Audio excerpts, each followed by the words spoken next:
اقرأ ورتل باقتدار آناء ليلك والنهار. ازرع بقلبك آية لتفوز في جني الثمار.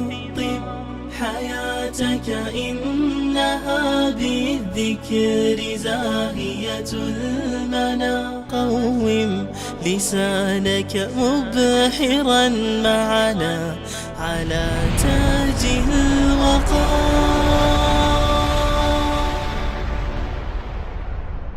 اقرأ ورتل باقتدار آناء. بسم الله الرحمن الرحیم. الحمد لله و الصلاة و السلام علی رسول الله صلی الله علیه و سلم. دوستان عزیز، عزیزان، سروران من، شکر بکنیم به خالق متعال سبحانه و تعالی که بر ما فرصت داد که یک درس عقیده را گوش بگیریم، بشنویم. عزیزان، یک وقتی یک حدیث خواندم، بسیار ترسیدم. رسول الله صلی الله علیه و وقتی برای اصحاب خود گفتن که دوزخی معلوم است و جنتی معلوم است، پس الله سبحانه و تعالی عالم الغیب است. با اساس علم غیب خود جنتی و دوزخی را معلوم کرده. در لوح محفوظ جنتی ها معلوم هستند و دوزخی ها هم معلوم هستند. صحابه گفتن یا رسول الله صلی الله علیه و سلم، وقتی که جنتی و دوزخی معلوم هستند، ما چرا عمل بکنیم؟ عمل برای چی بکنیم؟ خب جنتی معلوم است، دوزخی معلوم هستند. در اینجا رسول اکرم صلی الله علیه و سلم یک درس بسیار جالبی برای ما میده که اما تشویش انسان مرفوع میشه.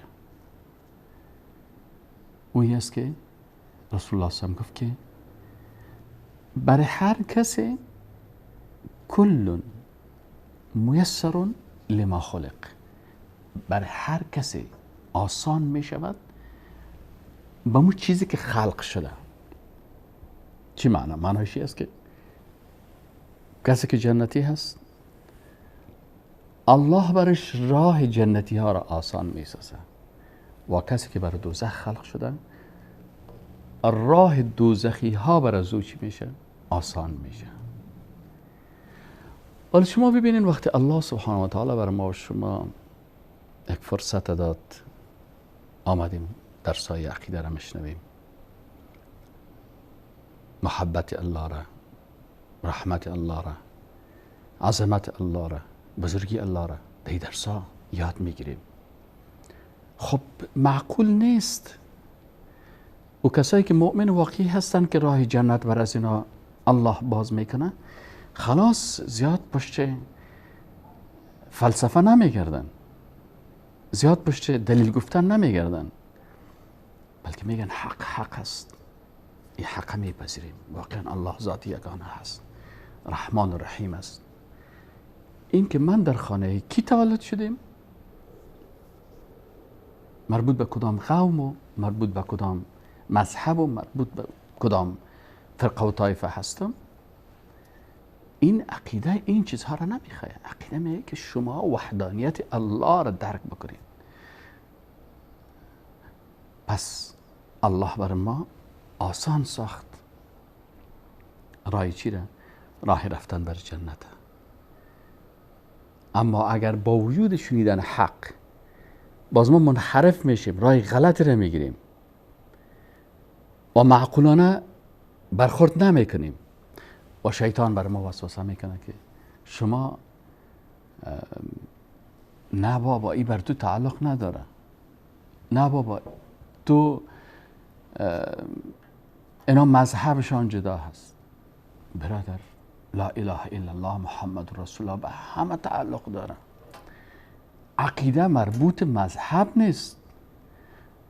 اگر شما به صدر اسلام برین، عقیده رسول الله صلی الله علیه و سلم با عقیده عمر، با عقیده علی، با عقیده حسن، با عقیده حسین، با عقیده ابوبکر، با عقیده مهاجرین، با عقیده انصار تفاوت داشتن؟ نه، همه یک عقیده داشتن که لا اله الا الله محمد رسول الله. به می خاطر کسایی که در دوزخ میرن از عقل خود کار نمیگیرن و حق نمیشنون.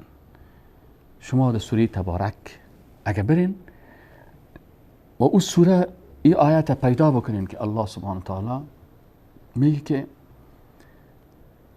دوزخی ها در روز قیامت وقتی به دوزخ میرن چی میگن؟ لو كنا نسمع او نعقل ما كنا فی اصحاب السعیر.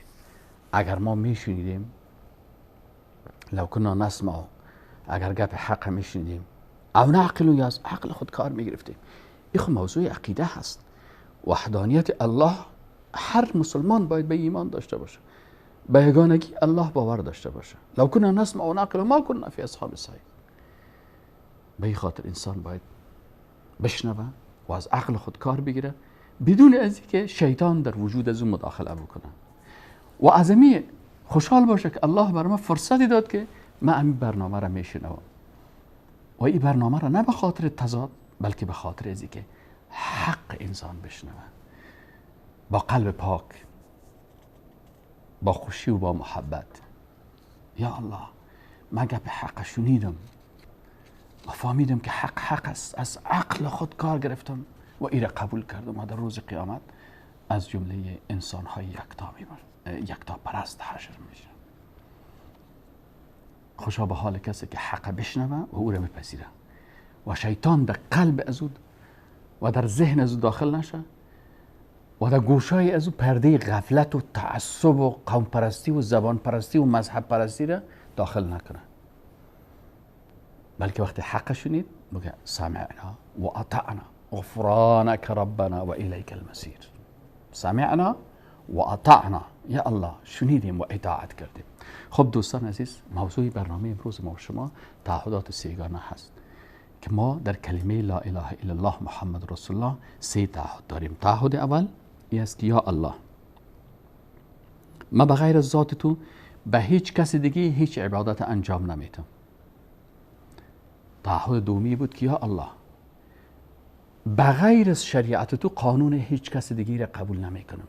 و تعهد سومی بود که یا الله عبادت ذات تو را و اطاعت از شریعت تو را به طریقه محمد رسول الله صلی الله علیه و سلم انجام میدم. این تعهدات سیگانه هست در کلمه طیبه لا اله الا الله محمد رسول الله. یک کافری که میگه پیش شما میگه من میخوایم مسلمان شم، برش میگن که بگوین لا اله الا الله محمد رسول الله. و کافر شاید پرسان کنه چرا لا اله الا الله محمد رسول الله بگویم؟ میگن برشان میگن که تا دیروز شما پیش مخلوق خود ذلیل میساختین، حال تعهد با الله میکنین بغیر از ذات الله و کسی دیگه عبادت نمیکنین. دومی است که تا دیروز شما قوانین غیر الله را متابعت میکردین، حال تعهد میکنین بغیر از شریعت الله، بغیر از احکام الله قانون کسی دیگه را بالاتان تطبیق نمیکنین. و سومی که شما در سابق گمراه بودین، طریقه های مختلف استفاده میکردین، حال شما تعهد کردین که عبادت الله را و اطاعت از شریعتش به طریقه محمد رسول الله صلی الله علیه و سلم میکنین، متابعت از رسول الله صلی الله علیه و سلم. این تعهد است در کلمه طیبه. به خاطر که این تعهدات درست بفهمیم، یک قلم میگیریم و کاغذ، یک جدول، یک لیست جور میکنیم. در این جدول مثلا نوشته میکنیم عبادات. حالا وقتی عبادات نوشته کردیم در روی ورق، در دومش نوشته میکنیم قوانین، در ستون سومی نوشته میکنیم طرق یا راهها یا روشها. پس وقتی که این 3 چیزا نوشته کردیم میبینیم که چه چیزا عبادت است که ما وعده کردیم با الله، تعهد کردیم که او را بغیر از ذات تو به کسی دیگه انجام نمیتم. پیش خود فکر میکنیم عبادت ها چی هستن؟ آیا سجده عبادت است؟ بله. پس ما وقتی گفتم سجده عبادت است، تعهد کردیم که یا الله بغیر از ذات تو به کسی دیگه من سجده نمیکنم، نه پیش مخلوقی که انسان زنده است یا مرده است. این حال کسی که بغیر از الله به یک مخلوق سجده میکنه، این مخلوق زنده هست. شما بعضی اوقات بعضی مخلوقات میبینین که بعضی کسا هستن میبینین پیش یک مخلوق سر سجده را به زیر پاهای از او قرار میده. پس این تعهد خدا با الله شکستان. و کسی دیگری میبینید که پیش قبر یک شخص میده. این شخص هر کسی باشه، پیغمبر باشه، ولی باشه، نبی باشه، اولاد پیغمبر باشه، شخصیت بسیار عالی باشه، هر چیزی باشه، بازم مخلوق است. پس برای ما سجده نمی کنیم، نه بر زندهش نه بر مردش. و او کسی که اگر معقولانه فکر بکنیم، آیا شما تصور میکنین که یکی از یک پیغمبری یا یک فرزند پیغمبر یا نواده پیغمبر این بگویه برای پیروای خود که بغیر از عبادت الله بیا برای من سجده بکن؟ استغفر الله سبحانك هذا بهتان عظیم. یا الله یک تهمت بزرگ است بالای شخصیت ها. هیچ پیغمبر، نبیین، صدیقین، شهدا، صالحین، هیچ مؤمن واقعی، هیچ امام و هیچ رهبر اسلامی این جرأت نمیکنه در زندگی خود و نگفته است که به این بر من رکوع یا سجده بکنین. به این خاطر است که در روز قیامت الله سبحانه و تعالی عیسی مسیح استاد میکنه و برای عیسی مسیح میگه که یا عیسی ابن مریم اانت قلت للناس اتخذوني و امی الهین من دون الله؟ آیا شما گفتین که برای مردم؟ در حقیقت الله میدونه که عیسی مسیح نگفته است و عیسی مسیح هم ایگه نگفته است. ولی چرا؟ حکمت چی است که سوال میشه در روز آخرت؟ به خاطر که کسایی که نصرانی و کریستیان هستن اینا ادعا میکنن که عیسی مسیح ما را گفت بیا برای ما سجده کن. اینا ادعا میکنن که عیسی مسیح گفت بیاین به مادر ما سجده و رکوع بکنین، عبادت بکنین. پس الله از زبان خود عیسی مسیح اقرار میگیره و برش میگه که یا عیسی ابن مریم انت قلت للناس اتخذوني و امی الهین من دون الله؟ آیا تو گفتی؟ عیسی مسیح علیه السلام میگه یا الله من یه نگفتم.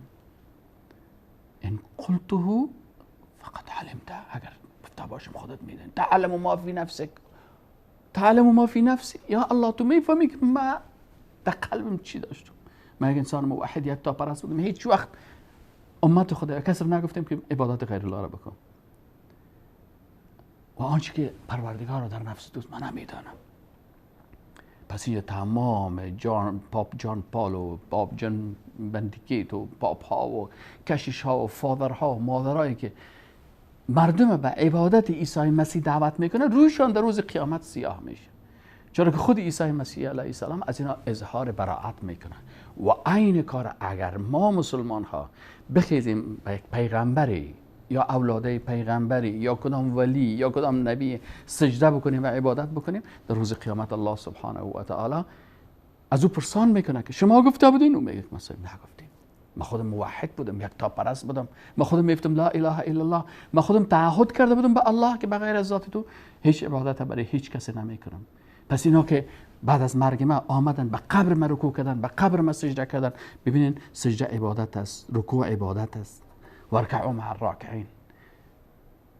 در مقابل قبر ما نظر آوردن، نظر عبادت است. در مقابل قبر ما دست دعا بلند کردن. دعا چی است؟ الدعاء هو العباده. رسول الله صلی الله علیه و آله دعا عبادت است. پس ما گفتیم که لا اله، نیست هیچ کس مستحق که بر از او چی شود؟ عبادت شود. یعنی مستحق نیست که سجده شود برش، مستحق نیست که رکوع شود برش، مستحق نیست که مثلا در مقابل از او حیوان ذبح شود، مستحق از این نیست که دست دعا به بارگاه از او بلند شود. پس رکوع عبادت شد، سجده عبادت شد، نظر عبادت شد، دست دعا بلند کردن عبادت شد، ذبح کردن حیوان. فصل لربک وانحر. الله میگه فصلی، پس خاص نماز بخوان، لربک به پروردگارت، وانحر ای انحر لربک خاصتا، ذبح حیوان بکن به پروردگارت خاصا. حالا ببینین وقتی ما در کلمه خود لا اله الا الله میگیم، یا الله بغیر از ذات تو و هیچ کس دیگه من عبادت نمیکنم، باز میره یک کسی به نام ای که فلانی مذهب هستم، من فلانی فرقه هستم، من فلانی گروه هستم، من پیرو فلانی هستم.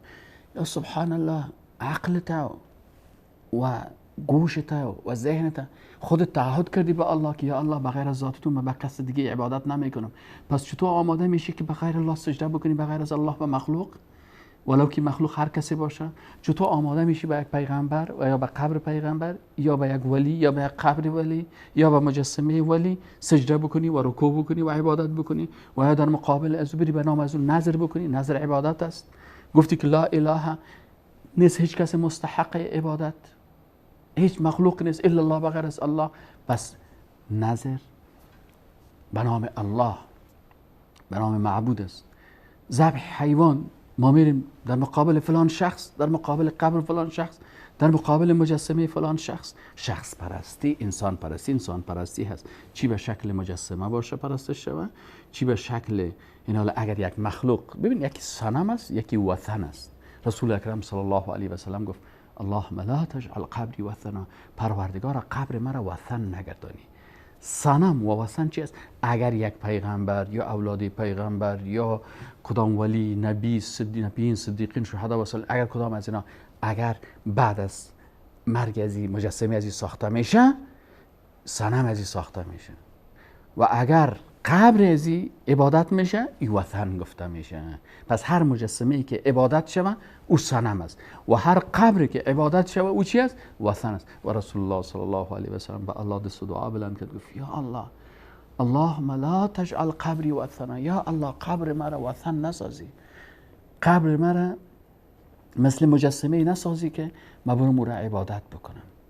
معقولیت در اینمی هست بدون از اینکه ما مثلا تکبر بکنیم یا اکثرا شیطان انسان متعصب میسازه.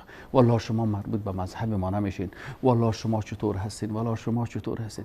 برادر عزیز، کل ما لا اله الا الله محمد رسول الله وقتی میگیم امی تعهدات به الله میکنیم.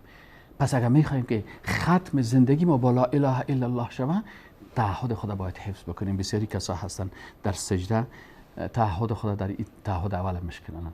تعهد دوم چی بود؟ یا الله بغیر از شریعت تو قوانین کسی دیگه قبول نمیکنیم. خب حالا اگر ما بیایم قوانین اینجا لیست بکنیم، میبینیم که سوسیالیسم یک مکتب است، قانون خاص خدا داره. کمونیسم یک مکتب دیگه هست. متوجه هستین این قوانین و افکار و اندیشه های خاص خدا داره که ضد شریعت الله هست. مثلا دموکراسی قوانین خاص خدا داره که ضد شریعت الهی است. مثلا پلورالیسم این قوانین خاص خدا داره. فلسفه های الحادی، اینا فلسفه های الحادی را که شما سائل کنین یا هر کدامش ماتریالیسم، ایدئالیسم، متوجه هستین اینا چی از عقل گرایی، حس گراها، اینی کسایی هستن. شما این ببین بسیار قوانین ساخته شدن که قانون امریکا هستی، قانون فرانسه هستی، قانون اروپا هستی، قانون ایتالیا هستی، قانون فلانی هست. پس ما به خالق متعال خود چی تعهد کردیم که یا الله بغیر از شریعت تو قوانین دیگران را نمیپذیرم، نه بالای خود و نه بالای زیر دستای خود تطبیق میکنم. پس انسان مسلمان این تعهدات کرده. آیا ما با این تعهدات خود با الله واقعا با این تعهد خود ایستاده هستیم؟ آیا شریعت الله را تطبیق میکنیم و یا قوانین غیر الله را تطبیق میکنیم؟ الله میگه شراب حرام است، غیر الله میگه شراب حلال است. حالا ما مطابقت از کی میکنیم؟ این کسی که قانون ضد شریعت الله میسازه این طاغوت میشه و او کسی که از اینا پیروی میکنه اینا پیروان طاغوت هستند. در حالی که الله سبحانه و تعالی چی میگه؟ فمن یکفر بالطاغوت، کسی که به طاغوتی که ضد شریعت الهی قانون ساخته به او باید کافر شود، او را ترک بکنه، او را رد بکنه. سپس میتونه که یؤمن بالله، ایمان به الله بیاره. نمیشه که انسان پیروی از طاغوت بکنه و باز خدا مؤمن هم قرار بده. پس کسایی که قوانین غیر الله را در زندگی خود تطبیق میکنن، به غیر از شریعت الله قوانین را تطبیق میکنن که ضد شریعت الهی هست، در حقیقت این کدام مردم ها هستن؟ اینا کسایی هستن که تعهد دومی خدا در مقابل خالق متعال نقض کردن، شکستاندن. خاتمه زندگی از جناب لا اله الا الله نمیشه و در روز قیامت اینا ملامت و شرمنده میباشن. چرا؟ تعهد خدا با الله شکستانن. ان العهد کان عنه مسئولا. شما خودتان در زبانتان گفتین که لا اله الا الله، تعهد کردین که یا الله نیست هیچ کس مستحق ازی که ذاتش عبادت شود و شریعتش تطبیق شود، قانونش تطبیق شود الا الله، بغیر از الله. پس اونجا تعهد کردین و آل بازمین قوانین غیر الله را تطبیق میکنین. و تعهد سوم عزیزان این است که ما تعهد کردیم که عبادت و اطاعت خدا به طریقه رسول الله صلی الله علیه و سلم انجام میدیم. از همین خاطر در کلمه میگیم لا اله الا الله محمد رسول الله. چرا شخص دیگر رو نگفتیم؟ نگفتیم فلان شخص، گفتیم نگفتیم، گفتیم محمد رسول الله. پس ما تعهد ما است که عبادت و اطاعت الله را به طریقی که میکنیم؟ به طریقی محمد رسول الله صلی الله علیه و سلم میکنیم. و به می خاطر الله سبحانه و تعالی برای ما در قرآن چی میگه؟ و ما آتاکم الرسول فخذوه. علمه اینجا لیست بندی میکنیم کدام طریقه های در دنیا وجود داره.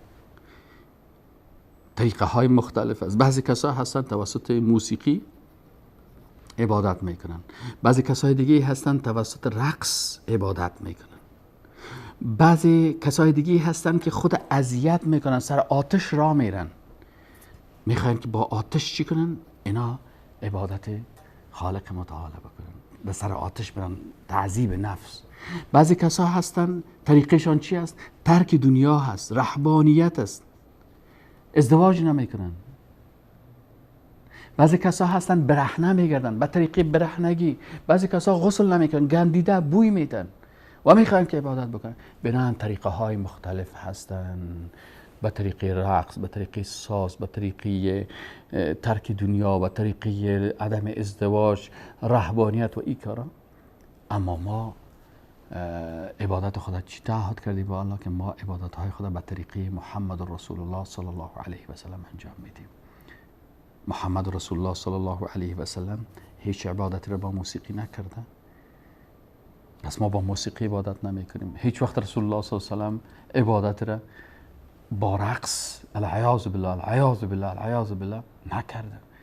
این تهمت است بالای پیغمبر و اصحاب رسول الله صلی الله علیه و سلم که اینا العیاذ بالله این کارا را کردن. اگر یک کسی میگه بله در اسلام رقص است و موسیقی هست و باید با موسیقی و با رقص ما عبادت بکنیم، در حقیقت اینا تهمت میکنن بالای پیغمبر و آل بیت پیغمبر و با صحابه پیغمبر صلی الله علیه و سلم. پس با این طریقه ها رسول الله صلی الله علیه و سلم نکرده و پیغمبر صلی الله علیه و سلم ازدواج کرده و گفته ان نکاح من سنتی، با رهبانیت و ترک دنیا این کار نکرده.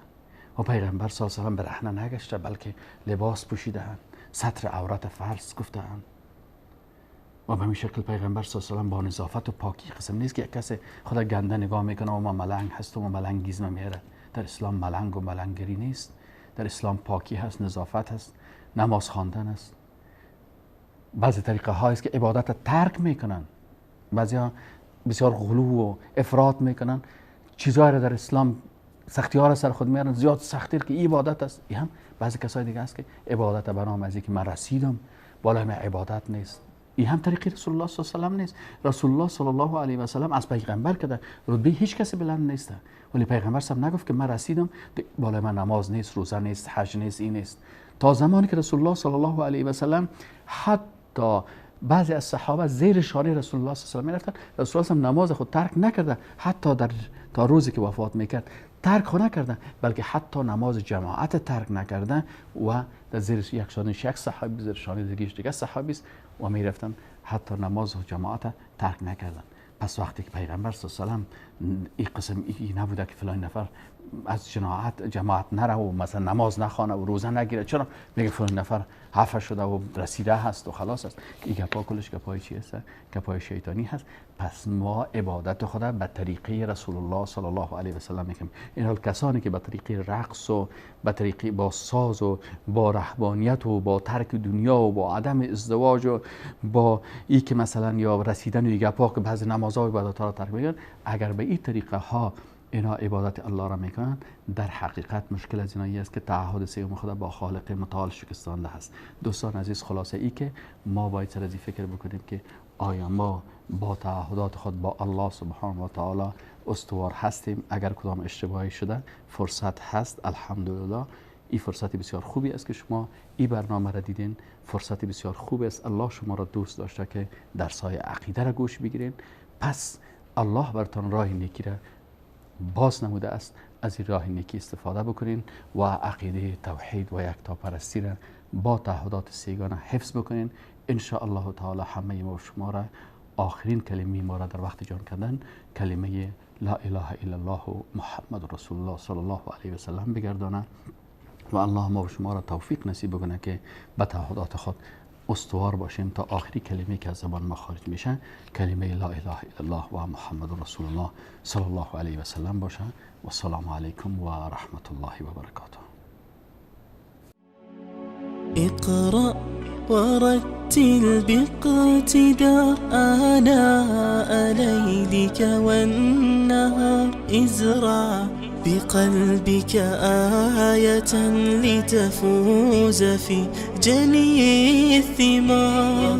طب حياتك إنها بالذكر زاهية المنى. قوم لسانك مبحرا معنا على تاج الوقار.